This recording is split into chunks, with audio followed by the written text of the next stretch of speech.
Welcome to the Irish Farmers Journal Weekly Podcast. Hello, I'm Hannah Quinn-Mulligan, news correspondent with the Irish Farmers Journal. Coming up in this week's podcast, Cork community spirit triumphs over 2 storms and a week of power outages. And how important is it to register a calf sire? Plus, grain growers protest against low malting barley prices, Kepac invests in a new pig meat processing plant, and the much-awaited Women in Ag Conference is taking place this week. Now on Saturday, I was in Newport Mart in County Tipperary for the 10th annual Hereford Prime sale. There was an interesting discussion at the sale about the impact of so many farmers registering their calves as sire unknown. But first, James Lee, the mart manager at Newport, told me how the sale had all started. Well, I was actually approached by a local man, Martin Murphy, who was the chairman of the Munster Hereford Society at the time, and he asked me would we take a chance and start up a sale. He said it was demand, and I thought there was demand in the area as well, so we took a chance on it, and it's grown thankfully every year since then. Have the prices been good? Have they got better, do you think, in the last 10 years? They've steadied. They've always been a good stable base for Hereford breeders to sell their stock in, so I think it's been pretty okay. Yeah. What's it been like in general so far, prices, especially with the weather? We've just had Storm Ophelia and Storm Brian as well. Yes, well, it's had a big impact on the plainer type of stock across the board. The better quality stock are just about holding, but conditions now, having stock out at the minute, it won't be possible to keep them on the land for much longer, so plainer stock are being hit badly now. Martin Murphy, and I'm Vice President of the Irish Hereford Breed Society, and I'm also on the board of Irish Hereford Prime. Well, we've had Storm Ophelia and Storm Brian's meant to be brewing as well. So how many cattle are you expecting to get here today? We had 130 lots last year, so we were very well pleased, but maybe not as many today because people from Galway had James rang this morning, a good few calls, that they mightn't be able to make it a very strong wind. So we will probably be back this year, but hopefully next year again that our numbers will be up again, that we won't have all those major storms. And it's been increasing in popularity, so have you got some sponsors on board as well? We have our main sponsor is Irish Hereford Prime. We have Leafy Mills. We have the Munster branch of the Irish Hereford Breed Society. And what kind of prices were people getting last year at the sale? Oh, last year was very good. I think we got well over $235, $240 for weanling heifers. So we have our fingers crossed for people today. Well, hopefully we'll have buyers now. And the weather is again it, unfortunately, but we have to come over those things and keep going. And that's all we can do. Right, we'll go into the sale and see how we get on. Thanks very much. Thank you.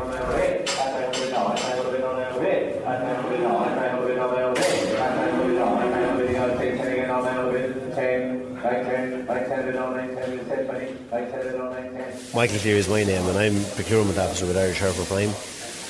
I've been working with him for the last 12 years, and in that 12 years the company has grown and grown and grown, and we're in partnership with ABP and Kepac, both factories, and we kill Herefords in all the factories all over the country, in each factory. When I started first, we were only killing cattle in Nina in County Tipperary, but now we're killing in all the factories. So it makes it. How many members do you have in Hereford Prime at the minute, across the country? We have 3,500 members. So we're growing and growing. We're growing at a rate of about 20% per year. And what kind of volume of cattle are you getting every year going through the Hereford Prime scheme? Last year was our biggest year, and we were just touching on 40,000 cattle over a 12-month period. And do we have any idea how, kind of the average grade, carcass grade of those cattle? The grading of cattle in general over the last couple of years has fallen. O- steers don't qualify for Irish Hereford Prime. O- heifers do. But out of that, about 5% of the heifers are O-. The rest of them are O equals upwards. And about roughly the same in the steers are O-. Now the O- in general is higher, but that's from the Frisian, Holstein, Jersey and that end of it. It was quite a high clearance rate, wasn't it? There was a 90% clearance today. And I even see the auctioneer trying to deal with lads outside to get them sold as well. 90% clearance. I think there was about 80 lots of cattle in total. Some of them were singles, but then there was some lots came in 4 and 5 as well. So no, it went quite well now, thank God. Do you think since the kind of abolition of quotas in the dairy industry that there's been more black whitehead cattle coming on the market, and that's kind of added to the popularity of the Hereford Prime scheme? Oh, definitely. Over the last, I think it's about 6 years ago, there was 97,000 calf births, Hereford calf births in the country. and this year they'll be about 250,000 calf births, and that's growing. Now that's as has been very, very good for the pedigree breeders as well. They have had a full clearance for the last few years. So and it will keep growing because the dairy herd is growing all the time. We expect the dairy herd to go up another 20% over the next few years. So I'm wondering, there's a lot of talk, and I don't know if you have an opinion on this or not, but especially in terms of maybe ICVF and dairy farmers having 3 or 4 Hereford bulls and putting the calf down as sire unknown. Does it make a difference in terms of carcass weight? Should we know the sire of the calf going into the factory to get those factory weights back? Definitely. It's a huge problem. Now, I think it will be solved because I think all cattle will be DNA'd eventually, and that mightn't be as far away as what we think, hopefully. But there's a huge difference in the sire of the animal, the bulls that are used. Even though they're all Hereford bulls, the breeding makes a difference. There's as big a difference within the breeds as there is, we'll say, between breeds. And that goes for every breed. That goes for your Angus, Charolais, Limousin, the whole lot. There's as big a difference from your best Hereford and your worst Hereford, or your best Angus, your worst Angus. So, but what we're trying to do at the moment is pick the best bulls that are easy calving, short gestation, but will give you high performance afterwards, both grading and daily live weight gain. And that's going forward. We're pushing that, and that we're doing trials on it at the moment. And they are working out, they're starting to work out. But it will take a few years. My name is Mary Hayes, and I had 3 animals to sell today. And how did you get on? The sale is over now. Not so good. We sold 1, got a decent price for 1. The other 2, I wouldn't sell them, wouldn't get enough money for them. The stock seemed to be moving. Do you think people were getting the prices that they wanted? No, I think people were buying because they were cheap. I thought the heifers were particularly cheap today, and I thought for the money, like, they started high and had to drop an awful lot. And I thought if you're dropping more than €100 and 150, no, it wasn't. I didn't think prices overall were good today for cattle in general. Great if you're buying, but not so much for selling. And do you think it's because of the weather, or what do you think it was that the prices weren't as good as you think they should have been? Well, I'd say the weather had a lot to do with it. I didn't think the sale was as big as it was going to be today, but I think the fact that there was a purebred sale on Tullamore factored into this as well. We're not that far from Tullamore, being on the Tipperary border here. And I think that had a lot to do with it. There was very few, I thought, Hereford breeders today, which I think had a knock-on effect on the market price. So what are you going to do with the 2 that you're going to take home now? I'm going to take them home, feed them for another bit, and bring them back out in a month. Well, best of luck, Mary. Thanks very much.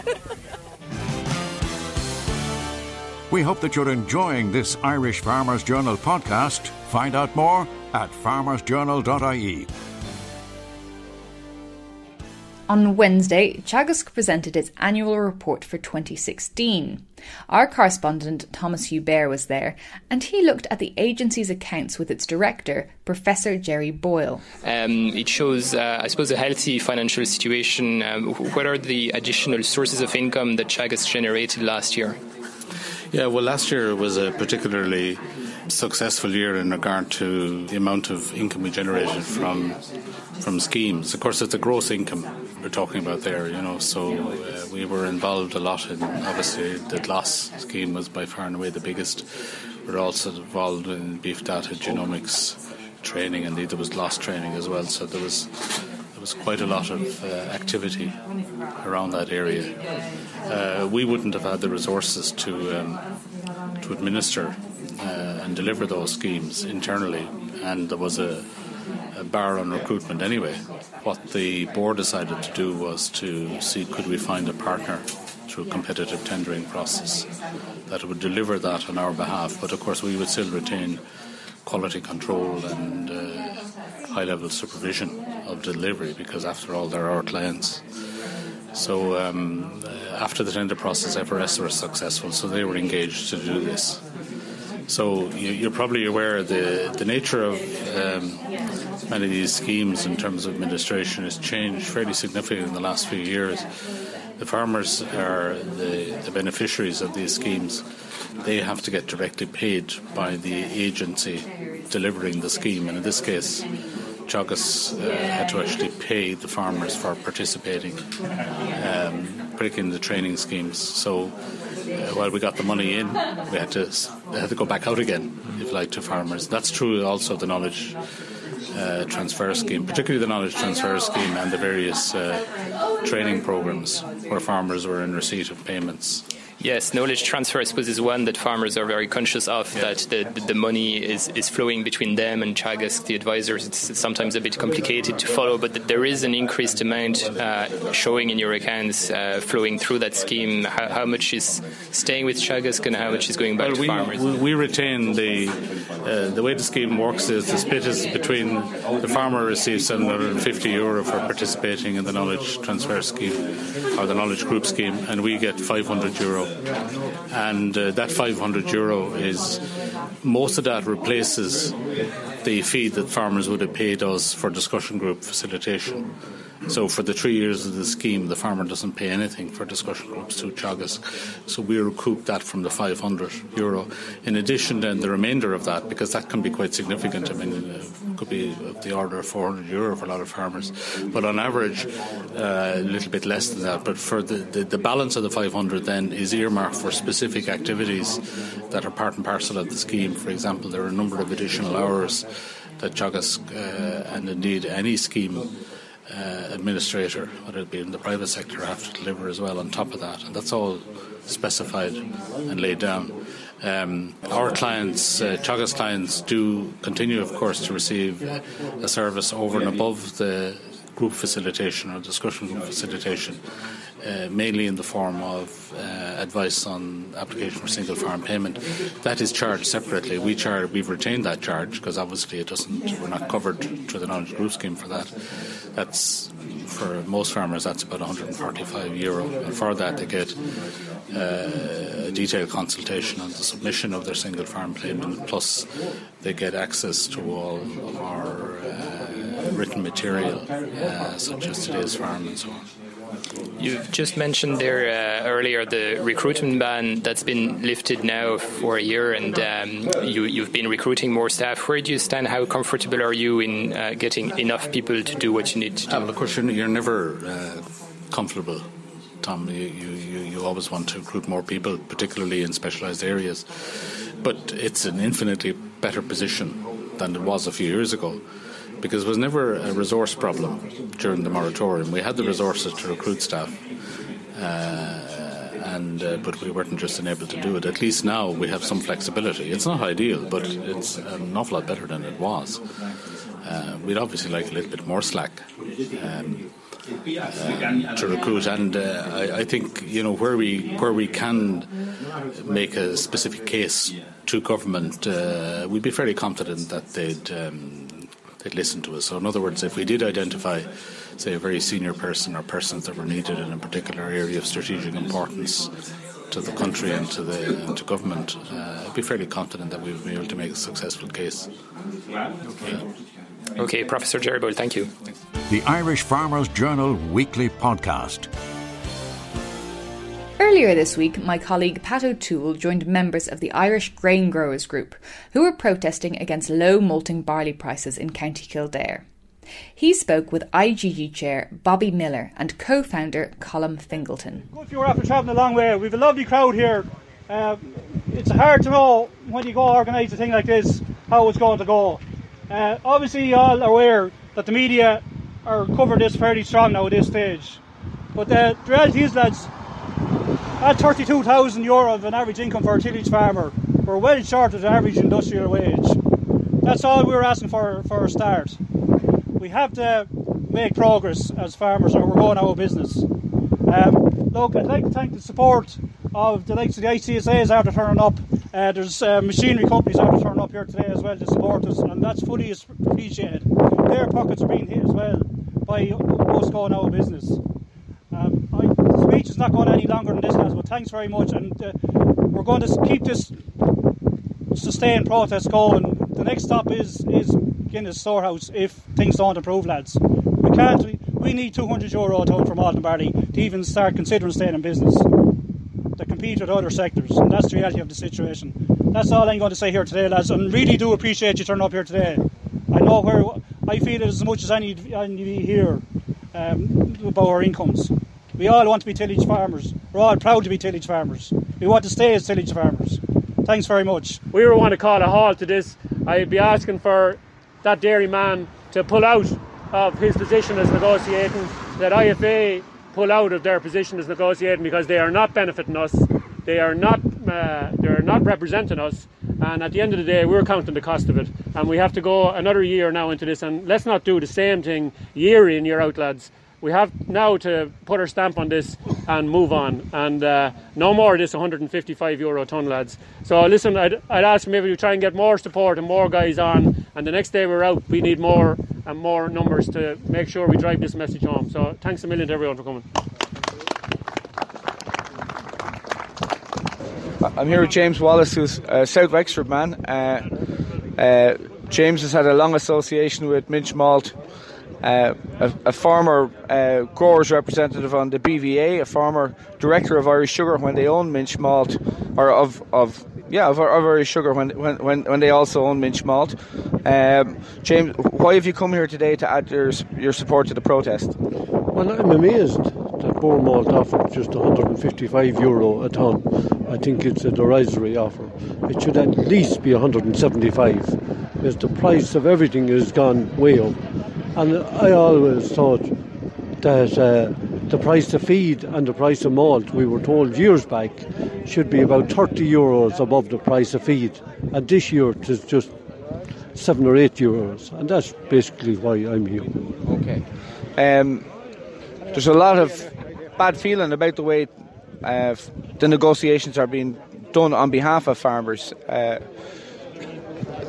You've been in that hot seat yourself. It's not always easy when you're sitting at the table to get the deal that farmers want, but what would your perspective be on where things are at the minute? Yeah, I appreciate that, and I appreciate it's hard enough for the IFA to get people to listen to them and that. But I'm amazed to find that a dairyman should be the chief negotiator for malt and barley, a man down in Limerick where there's no malting barley at all grown. I think I was surprised at that. That shouldn't have happened. It was a very poor public relations thing from the IFA viewpoint. I think that's going down very badly with growers. Thanks very much. Super, James. Okay, simple question. What's the minimum price you'd want to get for malt and barley this year? €200 for the brewing. They want $220 for distilling. Yeah. And in order to get the distilling, because there's very stringent protein levels, how far back would you have to ratchet back your nitrogen to be pitching for distilling? You'd have to go back too far. You can't. You'd lose too much on yield, and you still might not even make distilling. And did you get any distilling in tonnage in this year? No. Yeah. No. Yeah, we got one load in ourselves, so it's So and is that effectively that's 30% of your contract that's of very little use to you then? Yeah, it is. Yeah, there's no. You nearly can't count on it at all as passing for malt, and then you can't forward sell is to use the hedging and that you can't because of the risk. Yeah, of because there is. Yeah. I know some growers have been talking about stopping growing malt and barley and just to be as well off with feed. Is that where we're heading? It nearly is now. It costs more for the malting, to grow malting. Pat O'Toole there at the Irish Grain Growers protest. We'll be back after this break with a storm update from West Cork. Fodder crisis in West. For more in this week's Farmers Journal, here's Paul Mooney. With 2 million fewer straw bales in the country, the West is facing into a major fodder crisis. Tractor NCT, we answer your key questions and outline the 3 conditions that trigger a test. Is Brussels planning to cut payments to part-time farmers? And we've a special supplement on indoor management, detailing winter housing and feed guidelines for suckler and beef cattle, inside this week's Irish Farmers Journal, on sale today. Now, as many of you will be aware, farmers in West Cork were on the front line of 2 successive storms last week, Ophelia and Brian. I went to visit them to see how they coped through the damage and days without electricity. Cian Daly, Ross Carberry. And what's your name and where are you? And what's your relation to this young man here next to you now? I'm his grandfather and I'm Michael Daly. We're dairy farming and finishing cattle as well. So we're busy all the time. And Cian, how were you affected now by the storm? How did you cope? Sure, I coped alright, but sure, it's hard to cope when you've no power there at house and things, but we had a generator there at home, so it wasn't too bad. We were able to milk the cows, so it wasn't too bad. I think I was talking to your grandmother up at the house, and she was saying that you could cope all right, that you were able to boil a kettle on the gas, and that was the main thing. I mean, in terms of technology now, you wouldn't have had a mobile phone or anything like that. Were you able to cope without that? Yeah, sure, the car was handy to charge it, I suppose. That's all we had to charge it. So tell me, how did you cope in terms of milking cows or looking after them?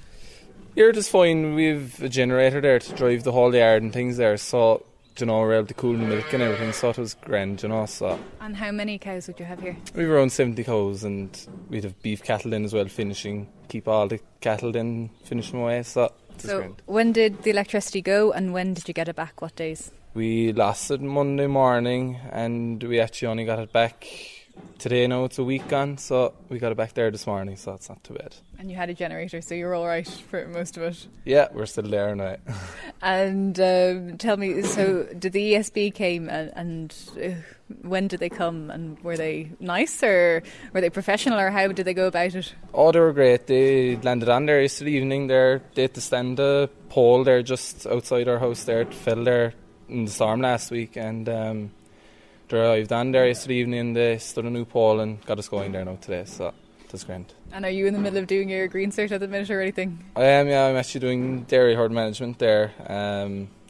Money on placement now, going into my 6th week now, so kept going. And is there a chapter on coping with a power cut, Erin? No, I'd say we'll have to write that chapter ourselves, I'd say. So. Corny Buckley, I'm the West Cork IFA chairman. So how were you affected by ex-Hurricane Ophelia and Storm Brian as well, which we just had? Yes, we're after 2 desperate weekend on storms. I suppose the worst one was on Monday, and that left its mark, certainly, there's no doubt about that. I think one people won't forget. Again, that came slightly in 2 parts on this side of the country. To the south of me, it came extremely heavy and done a lot more damage. To the west and north of me, not as bad, not as much harm done, or not as much trees uprooted. Power wasn't out only for a shorter time. Farmers were good to farmers. They were, good community spirit. It was good to see, actually. And Cork would be known for it, but people seemed to really step up in terms of lending generators to each other, did they? They did indeed, and that absolutely came out very clear last week when people went out, helped people to get, other means of milking set up, especially with generators and with tractors and with other, PTO devices to get them working for people, and got people through. People were only hoping it would come back, and there were some people, have gone on for the week and still not back. But look, I think most people are sorted out at this stage. I must thank the Farmers Journal, number 1, for sending down some generators our way in West Cork, and it was very welcome indeed. In fairness to it was a very nice thought and a gesture to do that, because everyone that came was put in use. I was okay here on this farm. I have my own generator, and I was able. Everything was the same as normal, but it was no sooner finished with here when John, my son, had to go out and do 4 or 5 herds for neighbours around. Okay, eventually they came back within 24 hours after that. We got more requests from the co-op to know if there was any spare generators. That went out as far as Skibbereen and gave another while there until the power came back. Now my generator has gone as far as Dairy Gold to try and help people out there. And in fairness, look, while we can help people, we have no problem with that. But it's all about helping people, when they are in trouble. And they appreciate it. In fairness, there has been... Were the co-ops understanding of the situation, did you find, were they? Absolutely. Even prior to the storm, on Sunday, our co-op here in Drina Co-op, and I'm sure that happened in some of the other co-ops as well, they got their drivers and lorries and collected what milk they could. There was no milk collected on Monday, and that took a lot of the pressure off of them. They were organised when the storm was over and when power was out. They facilitated people by collecting every day where there was problems, and that was appreciated as well, and that brought losses to a minimum, which helped, to keep businesses going and things like that. So I think they were very good ideas to have up and running and work for people, but only for that there would be a lot more losses and a lot more, you'd be at loss as there was that much milk. We hope that you're enjoying this Irish Farmers Journal podcast. Find out more at farmersjournal.ie. This week, Kepak unveiled a €15 million investment in Maccas Meat's pig meat processing plant in Cavan on Tuesday.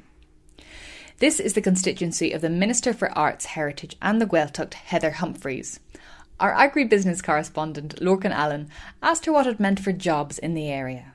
Yeah, well, this is wonderful to have this investment in this particular region, and when you look at it, the net result is a 35 million dividend to the local economy, and that is huge in any terms, and that's what the Maccas processing plant actually puts into this economy. In terms of jobs, there's been a huge increase in jobs, and there's now now 269 people currently employed. Originally, when it was taken over by Kepak in 2013, there was 194. So I was down there to visit the plant earlier, and it's amazing to see. It's a wonderful production line, and everything is done so well, and then when you come out and you see the end product, and you have what they call farm to fork, you have the full range, they process it, it's ready to go onto the supermarket shelves, and it's absolutely, it's a wonderful product, and we're very proud of it here in Cavan, because as you know, Maccas has been synonymous with Cavan for well over 100 years, so it's great to see that the Maccas connection remains there, because it was always the name of high quality. I suppose as well, this area of the country is very close to the border, and the Brexit negotiations ongoing. I mean, I suppose it's a bit of a boost in many ways that you have this announcement. When who knows what's around the corner? It's a voice, of strength in the area. But of course, we're very conscious of the challenges that Brexit faces. But in a company like Maccas Kepak here, they have diversified markets. They have their product goes right across the world, and what they want to do obviously is to look for new markets, and so that we can continue to produce and sell high quality food right across the world as a premier producer of Irish food. In terms of Brexit, it's as I said, it's a challenge, but we're certainly very aware and very conscious of these challenges, and only in the budget we invested a number of issues, 25 million for the Brexit response loan schemes for farmers, and a 300 million Brexit loan scheme with the Department of Enterprise to be delivered by the Strategic Banking Cooperation. So that's 40% of that is targeted for food businesses. So we have to be able to prepare and be Brexit ready, and companies need that type of support. Mr. Heather Humphreys, thank you very much. Right, thanks. The Irish Farmers Journal podcast, online at farmersjournal.ie and on iTunes every Thursday. And finally, let's hear from Irish Country Living editor Mairead Lavery on the eve of the Women in Agriculture conference. Well, do you know what? I'm like an expectant mother here. It's so nerve-wracking. I start having, I suppose they're not really nightmares, but I do start thinking about Women in Ag at the start of the year, because, we've had such great conferences, and to try and repeat it every time and to send as many people as possible home happy is it's a big challenge every year. So right now, the die is cast, the tickets are bought, and we've something like 350 ladies tonight for our banquet, and we've 780 tomorrow for the conference. I don't think we've ever had those kind of numbers, and unfortunately we've spent the last fortnight turning people away because everything's sold out very, very quickly. So look, it's shaping up to be a great couple of days. So many people now, I know there's going to be a bunch of about 6 sisters there with some of their nieces and daughters. There's mothers and daughters. There's people maybe who've retired for the first time and they're able to come to the conference. They're farming women, but maybe they worked as teachers or something like that, and this will be their very first conference. For others, it'll be their 10th conference. For some, maybe from the east side of the country, they couldn't get up to Sligo last year. They'll have missed it, and they made sure they got here this year. So, it's a great gathering of women who have an interest or are involved with agriculture one way or the other. Perfect. And is there any topic in particular that's on the agenda for the conference tomorrow concerning women, or is it across the board agriculture and farming? Well, the morning session up to lunchtime is generally all to do with agri and looking forward, and we've some great speakers lined up there, including David McWilliams, who promises to be quite controversial. So we're listening to, going to wonder what, he's it's not just enough to stand up there po-faced with a bunch of slides. Yeah, exactly. We want people who will challenge the audience and who'll be entertaining as well and give us a bit of a crack. But in the morning session, we've a quite serious session that Matt Dempsey is going to chair, and it's all about the lack of visibility of women at senior level when it comes to election onto the boards of our co-ops and to our farm organisations. The 53-person executive council of the IFA has one woman. She represents the Women's Committee. I do not think that there isn't a capable woman to be found, or many of them to be found across the country, who wouldn't be well able to fit into those roles. But it's just that either they don't feel that there's a welcome for them, or that they don't realise the value of the information that's given out in these committees. And I just think with so many women involved in farming, look, they reckon that the CSO reckons, I think 28% of the work on farms is carried out by women. Women are the great instigators of innovative new businesses using the farm produce or buildings or whatever. And they also bring in money as, working full-time in jobs or part-time. And all of it goes to keeping the family farm a working farm. And so their invisibility on our co-op boards, elected positions and in our farm organisations are going to be examined. And we have two women there, Helena Jonsson, who's just retired or just completed her term as the head of the Swedish Farmers Union. And we also have Kerry, now don't ask me to pronounce her name, but she was the deputy president of the Norwegian Farmers Union, but she was also on this very powerful committee they have, which negotiates with the government, and they're not a member of the EU, so they have to negotiate the programme every year with with their government for their farmers, and she's on that committee.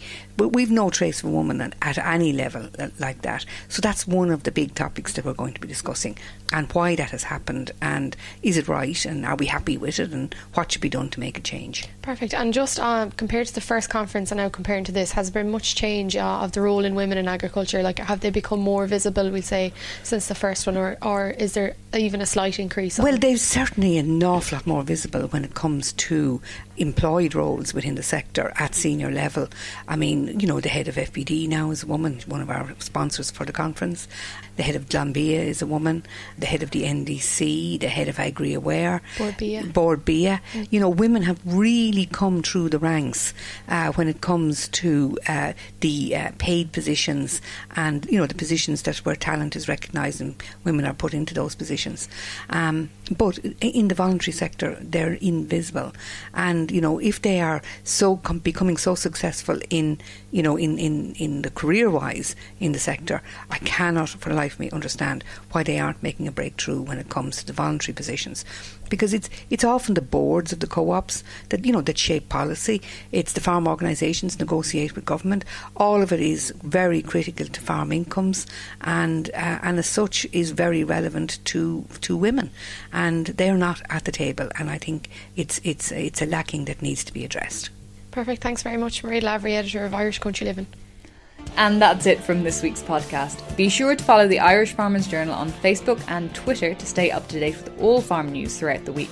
I'm Hannah Quinn-Mulligan, the producer was Thomas Hubert, and the sound engineer was Ferdia Mooney.